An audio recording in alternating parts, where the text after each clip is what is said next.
Hello everyone, सभी का स्वागत है, सभी को जोहार। और झारखंड के विद्यार्थी, पूरे भारत के विद्यार्थी, कोई भी राज्य से अगर आप हैं, भारत के निवासी हैं, तो निश्चित रूप से जो है आपको एसएससी जीडी की ओर अब जो है रुख करनी चाहिए। चाहे और ख़ासकर झारखंडी विद्यार्थी जितने भी हैं, बिहार के स्टूडेंट जितना भी हैं, आपके ज़िले में वैकेंसीज थोड़ा कम आ रही है अभी फ़िलहाल, क्योंकि बिहार में भी इलेक्शन चल रहा है और झारखंड में वैकेंसी आती ही नहीं है। आप लोगों को ज्ञात होगा कि कांस्टेबल की वैकेंसी, डिफेंस लाइन्स की वैकेंसी जो है वो झारखंड में 2015 में निकल कर आई थी। उसके बाद कोई वैकेंसी देखने को आप सभी विद्यार्थियों को नहीं मिला, 2025 खत्म होने को है।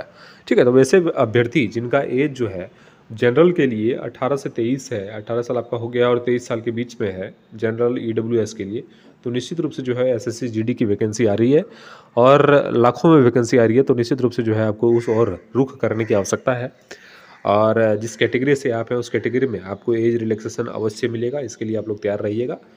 आयु सीमा आपकी जो है वो जनरल के लिए मैंने बता दिया है। बाकी ईडब्ल्यूएस है तो अपना एक्स्ट्रा जो आपको मिल रहा है उसको आप लोग ऐड करके वहाँ पे देख सकते हैं। ठीक है, इसमें जितने भी डिटेल्स हैं सारी जानकारी इस वीडियो में आपको दे दी जाएगी।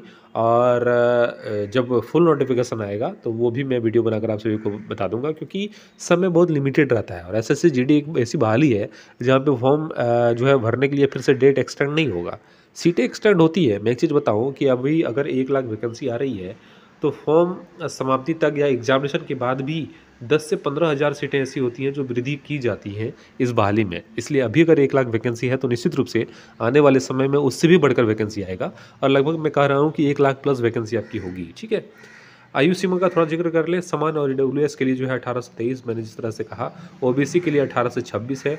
एससी एसटी के लिए 18 से 28 वर्ष जो है। लड़कों की ऊंचाई जो है 170 सेंटीमीटर होना चाहिए बॉयज़ के लिए, और एससी एसटी अगर लड़का है तो 162.5 अगर आपका हाइट है। सबसे इम्पोर्टेंट यही है क्योंकि 170 हाइट वाले विद्यार्थी जो है वहाँ पे लिमिटेड रहते हैं। वहाँ पे बहुत विद्यार्थी ऐसे होते हैं जिनका हाइट 169.5 है, वो भी विद्यार्थी को वहाँ पे बाहर कर दिया जाता है। ठीक है, तो 170 प्रॉपर अगर आपका है तो निश्चित रूप से वहाँ जाइए, अन्यथा समय बर्बाद करके कोई फ़ायदा आपका नहीं है। ठीक है, लड़कियों के लिए 157 हाइट होगा, किसी भी कैटेगरी से हैं।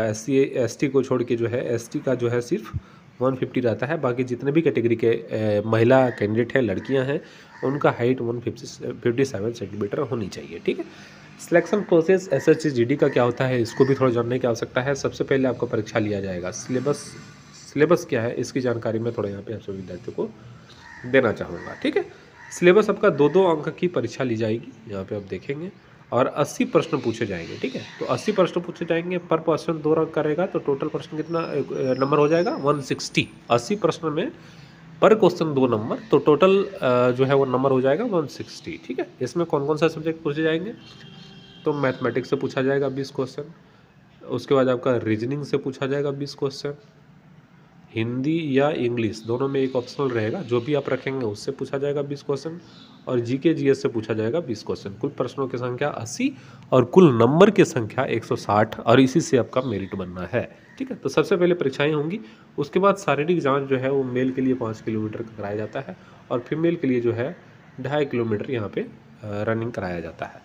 उसके बाद आपको मेडिकल के लिए 1 से 1.5 महीना में बुलाया जाएगा, मेडिकल जांच की जाएगी, वहीं पे जो है आपका डॉक्यूमेंट वेरिफिकेशन भी कर लिया जाएगा और आपका जो है वो मेरिट भी 1 से 1.5 महीना में निकाल देती है।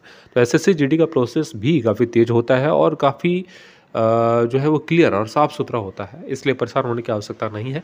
कोई भी धांधली की गुंजाइश इसमें नहीं रहती है, क्योंकि फिजिकल होता है। ठीक है, तो फिजिकल में पास करने वाले विद्यार्थी ही मेरिट में आ पाएंगे, ही मेडिकल में जा पाएंगे, दस्तावेज की जांच करा पाएंगे, तो निश्चित रूप से जो है इसमें पारदर्शिता रहती है। ठीक है, आइए थोड़ा सीटों के डिटेल्स के बारे में जान लेते हैं कि किस पोस्ट में कितनी सीटें आने की संभावना है और कब तक नोटिफिकेशन आ सकता है। ठीक है, चैनल को सब्सक्राइब कर लीजिएगा अगर चैनल पे न्यू है तो, क्योंकि नोटिफिकेशन जब भी आएगा वो आप सभी के बीच में मैं वीडियो बनाकर जो है अपडेट कर दूंगा। क्योंकि बहुत सारे ऐसे अभ्यर्थी हैं जिनको अपडेट नहीं हो पाते हैं और पता नहीं चल पाता है कि कब वैकेंसी आकर, नोटिफिकेशन आकर जो है वो अंतिम तिथि उसका ख़त्म हो गया है और वो वंचित रह जाते हैं फॉर्म भरने से। तो ऐसे आपके साथ ना हो, इसलिए मैं कह रहा हूँ कि जो भी एजुकेशनल चैनल आपको अच्छा लग रहा है, जो भी अपडेट्स वीडियो दे रहे हैं, जिस तरह के चैनल में आपको दिया जा रहा है, तो निश्चित रूप से जो है उस चैनल को आप लोग सब्सक्राइब करके रखिए, क्योंकि आने वाले दिनों में बहुत सारी वैकेंसियाँ आपको सेंट्रल की भी दिखेगी और आपको जानकारी तभी मिलेगा जब यूट्यूब पे जो है आप सब्सक्राइब करके बेल बटन को दबाइएगा, क्योंकि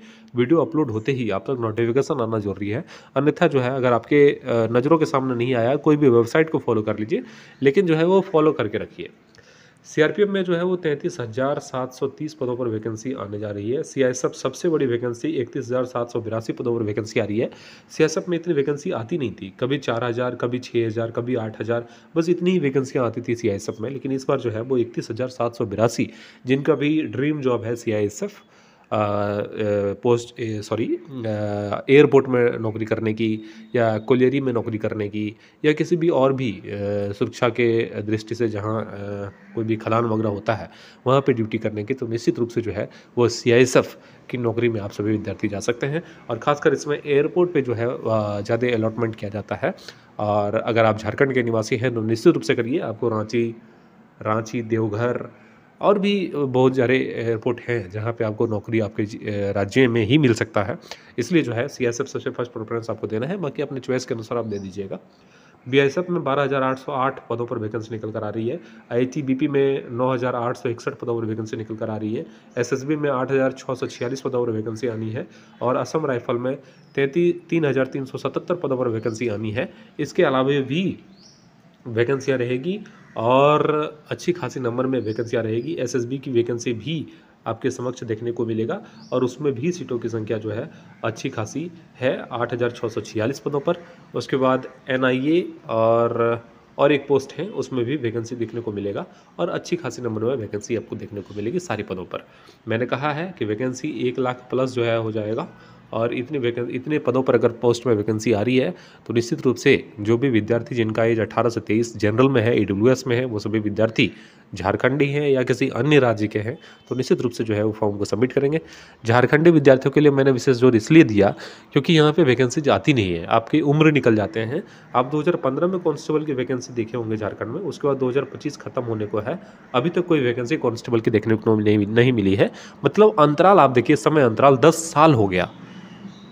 कितने विद्यार्थियों की उम्र जो है वो ख़त्म हो गए, समझ सकते हैं कैसी स्थिति है। तो इसलिए मैं कह रहा हूँ कि जहाँ भी आपको मौका मिले, ये दिमाग में कभी नहीं लेना है कि अपने राज्य में नौकरी करनी है। अब सीआईएसएफ जैसे पोस्ट पे अगर चले जाएंगे तो निश्चित रूप से जो है अपने राज्य में आपको नौकरी मिल जाएगा, ठीक है। इसलिए प्रयास करिए और जो भी हमसे बन पाएगा मैं करने के लिए आप सभी विद्यार्थियों के लिए तैयार हूँ। जो भी फ्री नोट्स होंगे वो प्रोवाइड करने के लिए तैयार हूँ। लेकिन आप सभी विद्यार्थी निश्चित रूप से जो है वो तैयारी करते रहिए। सिलेबस जो है वो आप लोगों को पता चल गया होगा कि क्या क्या सिलेबस पूछा जाएगा। मैथमेटिक्स के एक बार फिर बता देता हूँ, मैथमेटिक्स के 20 क्वेश्चन रहेंगे, रीजनिंग के 20 क्वेश्चन रहेंगे, जीके जीएस के जो है वो 20 प्रश्न रहेंगे आपके। और एक जो है 20 प्रश्न का क्वेश्चन कैसा रहेगा, आपको चॉइस करना दिया जाएगा कि हिंदी से संबंधित प्रश्न पूछना चाहते हैं या इंग्लिश से, ठीक है। तो झारखंडी विद्यार्थी हिंदी ही रखेंगे और हिंदी से आपको 20 प्रश्न पूछा जाएगा, ठीक है। तो बहुत इजी सिलेबस है, आप कर सकते हो, आराम से कर सकते हो। बाकी फुल नोटिफिकेशन आते ही मैं पूरा डिटेल्स में आपको सिलेबस का भी जिक्र कर दूंगा। वहाँ पे टॉपिक वाइज जो है वो चीज़ें मैं बता दूंगा कि किस टॉपिक से कैसे पढ़नी है, कैसे तैयारी करनी है, ये चीज़ें आप समझ गए होंगे। बाकी अच्छे ढंग से मेहनत करिए, मेरे साथ जहाँ तक होगा मैं आपका हेल्प करने के लिए तैयार हूँ। और सिलेबस मैं कह रहा हूँ बार बार सबसे इंपॉर्टेंट है, और जब तक फुल नोटिफिकेशन नहीं आ जाता है इसका एसएससी जीडी का, तब तक मैं कुछ कह नहीं सकता हूँ। लेकिन निश्चित रूप से जो है वो आपके फॉर्म आ जाएंगे और 2025 में जो है इस फॉर्म को सबमिट भी कर पाएंगे, ठीक है। तो तैयार रहिएगा, चैनल को सब्सक्राइब करके बेल आइकन को दबा लीजिएगा। जब भी वैकेंसी से रिलेटेड जानकारी आपको दी जाएगी आप तक जो है वो वीडियो पहुंच जाएगा और आप सही समय पे जो है फॉर्म को सबमिट कर पाएंगे। आपका शुक्रिया, बहुत बहुत धन्यवाद।